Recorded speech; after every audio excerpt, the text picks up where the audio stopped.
Prepare yourselves, people. It's time for NaNoWriMo again.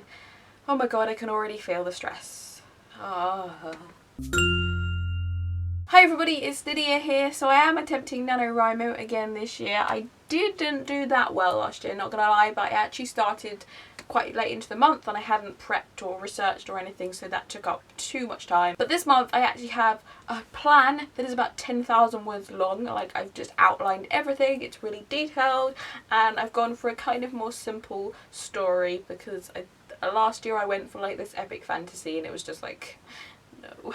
So this month I've gone for a simple ghost story because I'm on a real kind of ghost horror kick at the moment, and it's just a simple story about a family. They have a holiday home, as it were, on this little island, and this little island which has a causeway that of course gets covered up for a large portion of the day and night, and it's basically about what happens when they start getting haunted by a ghost. And I've been writing the outline, and honestly I've been creeping myself out just writing the outline. And I know I'm a wimp, but yeah, I think it's quite creepy. I'm trying to make it like a really old school gothic horror because I love gothic horror. So obviously it's set on this island and it's set at night and there's a storm and there's this causeway, which means they're totally trapped on this island with this ghost, and it's this creepy woman. So there's a lot of like you know, motifs that you often see in gothic horror, and I really wanted to do that.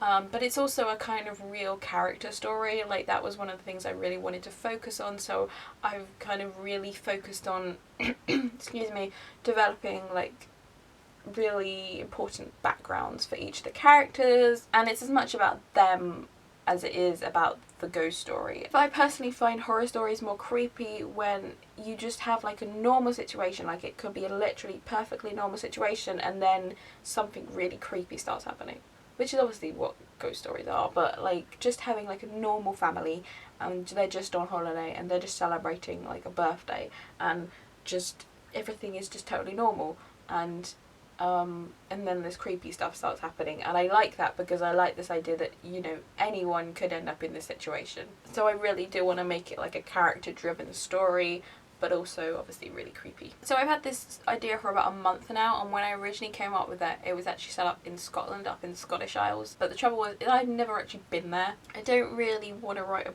book or a story or anything about a place I haven't been, because you can always tell when someone hasn't been somewhere and when they write it set in that place, because it's just totally obvious.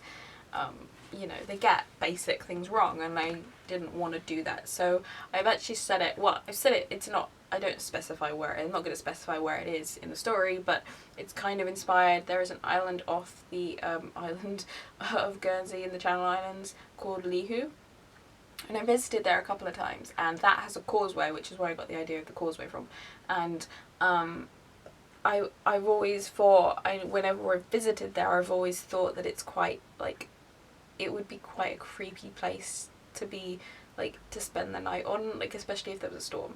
So that's the island I have in my head when I'm going to be writing this. So that's the idea I have. I'm hopefully going to do it this year. I really want to do it this year, but I've had a real kind of, I'm just procrastinating crazily at the moment, and there's a lot of stuff going on in my life that may stop me from doing it, but I really want to. It's not like I even want to be like a writer. Like, I'm not good enough to be a writer and I would never publish this, but I just want to do it because I like writing for myself, which, you know, is the best way to do it, I guess. I like writing stories for myself. I've always done it since I was a kid, so yeah. Anyway, that is it for me today. I will see you again soon, but until then, bye!